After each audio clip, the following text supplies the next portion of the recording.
Hey everyone, and welcome to the top 5 most nostalgic and outdated moneymakers in old school RuneScape.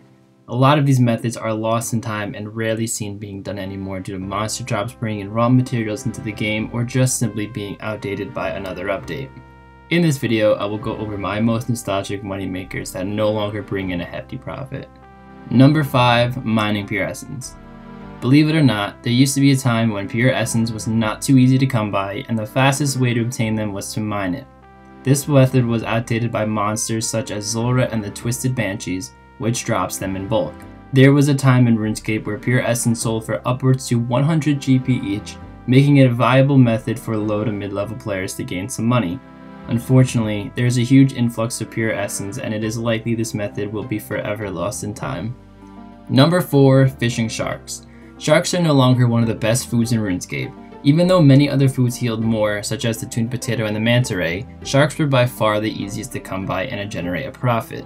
With the introduction of fish such as anglerfish and dark crabs, there are way more foods to take the place of sharks. Minnow fishing was the biggest blow to sharks, as the traditional way to fish sharks became obsolete if you had 82 fishing. This crashed the price of sharks, killing off an iconic moneymaker. Number 3. Woodcutting used in magic in the Gnome Stronghold. If you played RuneScape in 2007 or even in the beginning of old school RuneScape, you either were a woodcutter yourself or knew people who had woodcutted themselves. The Gnome Stronghold was by far the best place to cut used in magics, as the trees were extremely close to the bank. Many monsters drop logs now, such as the Giant Mole and King Black Dragon, just to name a few. With the introduction of the Woodcutting Guild, the Gnome Stronghold became completely obsolete, along with several other woodcutting locations. Number 2. Picking and spinning flax. Spinning flax in general is still an okay way of making money for some starter cash, but I am referring to the actual process of both picking and spinning flax in Seers Village. This was hands down one of the most popular ways for new members to gain really quick cash to buy some essential starter gear. This is personally how I gained enough money to buy some of my first dragon weapons.